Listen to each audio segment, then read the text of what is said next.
सुंदर वन जंगल में एक आम का बगीचा था। उस बगीचे के पीछे एक पक्की रोड थी, परंतु उस रोड पर कोई आता जाता नहीं था। कहा जाता था कि वहाँ पर एक भूतिया चिड़िया की आत्मा कुल्फियाँ बेचा करती है, और जो कोई भी उसकी कुल्फियाँ लेता था वो भूतिया टोनी चिड़िया की आत्मा उनके पीछे पड़ जाती थी। ऐसे ही एक दिन गोलू और पिंकी नाम के दो बच्चे गर्मियों की छुट्टी में जंगल घूमने जाते हैं। दादी देखो, हम आपके पास आ गए। मेरे प्यारे बच्चे, इतने दिनों बाद आए हैं। चलो तुम दोनों को मैं जंगल घुमा कर लाती हूँ। इतना बोलकर बबली कबूतरी पिंकी और गोलू को घुमाने ले जाती है। दादी उन्हें आम का बगीचा, अपने खेत और पेड़ पौधे दिखाती है। तभी गोलू की नजर आम के बगीचे के पीछे वाली रोड पर पड़ती है। दादी, हम पक्के रास्ते से घर चलेंगे। वो जो आम के बगीचे के पीछे रोड है ना, उससे। नहीं बेटा, उस रास्ते से गलती से भी मत आना जाना। वो रास्ता सही नहीं है बेटा। पर क्यों दादी? बेटा, जंगल के कई पक्षियों ने वहाँ भूतिया चिड़िया की आत्मा को देखा है। मैंने भी यही सुना है कि वो चिड़िया की आत्मा जिस भी पक्षी से बात करती है वो उसी के साथ उसके घर में प्रवेश कर जाती है और उनके घर वालों को मार डालती है। इसलिए बेटा, तुम वहाँ नहीं जाओगे। ये कहकर बबली बच्चों को घुमाकर घर वापस ले आती है, परंतु अभी भी गोलू का पूरा ध्यान उसी रोड पर होता है। पिंकी, तुझे आम खाना बहुत पसंद है ना? चल आम के बगीचे में चलते हैं और वहाँ से कुछ आम तोड़ कर लाते हैं। गोलू, तुझे दिख नहीं रहा है? रात होने वाली है और माँ ने मना किया है। अरे पागल, रात में ही तो हम सबकी नजरों से छुपकर आम तोड़ सकते हैं। रात में हमें कोई पकड़ भी नहीं पाएगा। इस बात को कहकर गोलू पिंकी को मना लेता है और दोनों भाई बहन आम के बगीचे में चले जाते हैं। गोलू कुछ आम तोड़कर पिंकी को देता है। अब चलते हैं, देख रात हो रही है। दादी और माँ हमारी राह देख रही होंगी ना गोलू?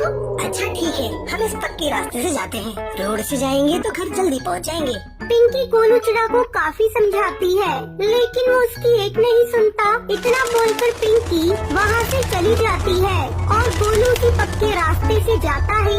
वहाँ उसे चिड़िया कुल्फी बेचती हुई दिखाई देती है। कुल्फी ले लो कुल्फी, रंग बिरंगी तरह तरह की स्वाद की कुल्फी, बादाम पिस्ता वाली कुल्फी। आओ बेटा, कुल्फी ले लो। कुल्फी देखकर गोलू के मन में लालच आ जाता है। वो भूतिया टूनी चिड़िया की आत्मा से बोलता है, क्या आप कल भी यहाँ पर रहेंगे? मैं आपसे कल आकर कुल्फी ले जाऊँगा। आज मैं पैसे लेकर नहीं आया। कोई बात नहीं बेटा, अगर तुम्हारे पास पैसे नहीं है तो तुम मुझसे ऐसे ही कुल्फी ले लो, और अगर कल यहाँ आ पाए तो तुम मुझे कल पैसे दे देना। अभी तुम ये कुल्फी ऐसे ही ले जाओ। और वैसे भी जो बच्चे बहुत प्यारे होते हैं, मैं उनसे पैसे नहीं लेती। मैं अपनी कुल्फी उन्हें फ्री में देती हूँ। सच में आप कितनी अच्छी हो। भूतिया टूनी चिड़िया की आत्मा गोलू को कुल्फी देकर वहाँ से गायब हो जाती है। मुझे तो पहले से ही पता था कोई भूतिया चिड़िया की आत्मा नहीं होती। वो आंटी कितनी अच्छी थी, उन्होंने मुझे फ्री में कुल्फी दे दी। गोलू कुल्फी खाते हुए घर पहुंच जाता है और पिंकी को सब बात बताने लगता है। तभी उन्हें उस भूतिया चिड़िया की आत्मा की आवाज़ सुनाई देती है। कुल्फी ले लो कुल्फी, रंग बिरंगी कुल्फी, बादाम पिस्ता वाली कुल्फी।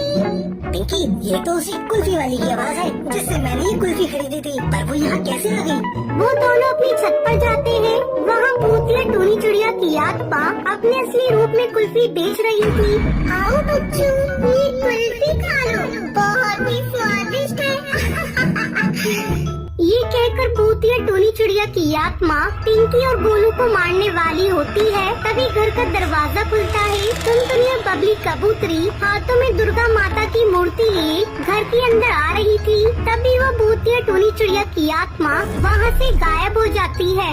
गोलू अपनी माँ टुनटुनी को सारी बात बताता है। मुझे सब पता है बेटा, जब तू कुल्फी खाते ही घर आ रहा था, मैंने तभी तुझे रास्ते में देख लिया था, क्योंकि हमारे जंगल में कोई कुल्फी नहीं बेचता और तू कुल्फी खा रहा था। मैं समझ चुकी थी ये काम उसी भूतिया टूनी चिड़िया की आत्मा का है। इसलिए मैं तेरी दादी के साथ मंदिर गई और वहाँ से पवित्र देवी माँ की मूर्ति लेकर आ गई। अब हमारे घर में वो भूतिया चिड़िया की आत्मा कभी नहीं आ पाएगी।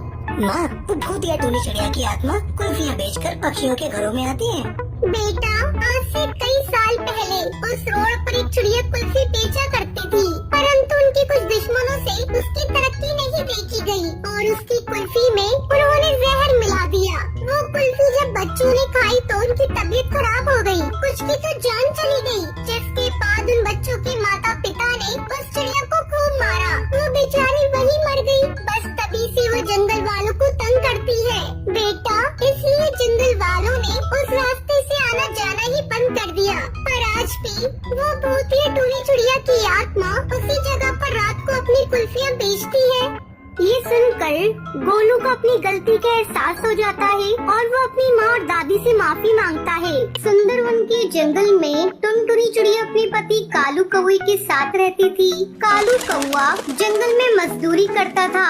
एक दिन वो काम से जल्दी घर लौट आया। क्या हुआ जी, आज आप इतनी जल्दी काम से क्यों लौट आए? कुछ हुआ है क्या? क्या बताऊं टुनटुनी, मैं जहाँ काम करता था वहाँ के मालिक ने कुछ मजदूरों को काम से निकाल दिया और उनमें से मैं एक हूँ। मुझे तो कुछ समझ नहीं आ रहा है, मैं तुम लोगों का पेट कैसे भरूंगा? तुम चिंता मत करो जी, कोई दूसरा काम मिल जाएगा। चलो आप हाथ मुंह धो लो, मैं तुम्हारे लिए भोजन परोसती हूँ। इस तरह कुछ दिन बीत जाते हैं, लेकिन कालू कौवे को कोई काम नहीं मिलता। वो रोज सुबह काम की तलाश में जाता और शाम होते ही खाली हाथ घर वापस आ जाता। इस तरह कई महीने गुजर गए। एक दिन टुनटुनी किसी काम से जा रही थी, तभी रास्ते में उसकी सहेली बबली कबूतरी मिलती है। अरे टुनटुनी, इतनी जल्दी में कहाँ जा रही है? घर में सब ठीक है ना? कहाँ कुछ भी ठीक नहीं है बबली कबूतरी। पति की नौकरी कई महीने पहले ही छूट गई है। अब तो खाने पीने के भी लाले पड़ गए हैं। कहीं कोई काम नहीं मिल रहा है। मन करता है जान दे दूं। मुझसे अब कालू कौवे की बेबसी नहीं देखी जाती। सुन टुनटुनी, तुझे तो पाव भाजी बनाने आती है ना? तू पाव भाजी बनाने का काम क्यों नहीं करती? और अभी जितने भी पैसे की जरूरत पड़ेगी वो तुम मुझसे उधार ले लेना और वक्त आने पर लौटा देना। इसमें ज्यादा खर्चा भी नहीं आएगा और तुझे अच्छी आमदनी भी हो जाएगी। ये तो तुमने बहुत अच्छी बात कही बबली। मैं कल से ही पाव भाजी बनाकर जंगल में बेचने का काम शुरू करूंगी। फिर बबली कबूतरी टुनटुनी को पैसे देकर अपने घर चली जाती है। घर आते समय टुनटुनी चिड़िया बंटी कबूतर की दुकान से पाव भाजी बनाने का सामान लाती है। अगले दिन से ही जंगल में ठेले पर पाव भाजी बनाकर बेचना शुरू करती है। पाव भाजी ले लो, गर्मा गर्म पाव भाजी ले लो। एक बार खाओगे बार बार आओगे। पाव भाजी ले लो, आओ हरी तोती पाव भाजी खाकर देखो, बड़ा मजा आएगा। जल्दी टुनटुनी पाव भाजी बेचने वाली चिड़िया के नाम से जंगल में मशहूर हो जाती है। उसे पास वाले जंगल से भी बुलावा आने लगता है। एक रात जब टुनटुनी पास वाले जंगल में पाव भाजी बेचकर लौट रही थी, तभी उसे डरावनी आवाज सुनाई देती है। अरे ओ पाव भाजी वाली चिड़िया, तूने तो मुझे पाव भाजी खिलाई नहीं। चल जल्दी से मुझे पाव भाजी खिला। टुनटुनी जैसे ही पलट कर देखती है, वहाँ उसे एक भूतिया चिड़िया की आत्मा दिखाई देती है। उसे देखते ही टुनटुनी डर जाती है। आप कौन है? मुझे जाने दीजिए। मेरे घर वाले मेरा इंतजार कर रही होंगी। वैसे भी बहुत रात हो चुकी है। तू मुझे पाव भाजी खिलाए बगैर नहीं जा सकती। मैं इस जंगल की भूतिया चिड़िया की आत्मा टोनी हूँ। चल अब जल्दी से मुझे पाव भाजी बनाकर खिला। टुनटुनी चिड़िया भूतिया टूनी चिड़िया की आत्मा को पाव भाजी बनाकर खिला देती है। ये ले अपना इनाम, पाव का पैकेट। आगे से तू सभी पक्षियों को इस पाव के साथ ही अपनी भाजी खिलाएगी, वरना मैं तुझे जान से मार दूंगी और तुझे खा जाऊंगी। डरते डरते टुनटुनी पाव के पैकेट ले लेती है। अगले दिन से वो न चाहते हुए भी भूतिया टूनी चिड़िया की आत्मा के दिए हुए पाव को ही पक्षियों को खाने के लिए देती है। अब जो भी पक्षी टुनटुनी की पाव भाजी खाता, उसकी मौत हो जाती। आधी रात को जिसने भी टुनटुनी की पाव भाजी खाई होती, वो भूतिया टूनी चिड़िया की आत्मा उसका खून पी जाती, जिससे उनकी मौत हो जाती थी। जंगल में रोज रोज होने वाली मौत से जंगल के सभी पक्षी घबरा जाते हैं। पक्षी गुस्से में टुनटुनी के घर जाते हैं और उससे कहते हैं, टुनटुनी, आजकल तू ये कैसी पाव भाजी खिला रही है? जिसे भी तू पाव भाजी खिलाती है उसकी मौत हो जा रही है। कड़कनाथ सेठ जी, इसमें मेरी कोई गलती नहीं है। एक दिन मैं जंगल से पाव भाजी बेचकर वापस लौट रही थी, तभी एक भूतिया चिड़िया की आत्मा ने मुझे पकड़ लिया। उसने मुझसे पाव भाजी खाने को मांगी और ये पाव मुझे इनाम में दिए। आजकल मैं इसी पाव को अपनी बनाई हुई भाजी के साथ बेचती हूँ। टुनटुनी, तू जल्दी से इस पाव को जला दे। इसी जादुई पाव की वजह से जंगल के पक्षियों की मौत हो रही है। टुनटुनी पाव को आग से जलाने लगती है, तभी वो भूतिया चिड़िया की आत्मा वहाँ आ जाती है। मुझे मत जलाओ, मुझे मत मारो, रुक जाओ वरना मैं तुम सबको मार दूंगी। टुनटुनी रुक जा, छोड़ दे मुझे। भूतिया टूनी चिड़िया की आत्मा की बात को अनदेखा करके टुनटुनी उस पैकेट को जला देती है। पाव के साथ साथ वो भूतिया चिड़िया की आत्मा भी जलकर भस्म हो जाती है। उस दिन के बाद से जंगल में पाव भाजी खाने के बाद फिर किसी पक्षी की मौत नहीं हुई। टुनटुनी खुशी खुशी अपनी बनाई हुई पाव भाजी बेचने लगी।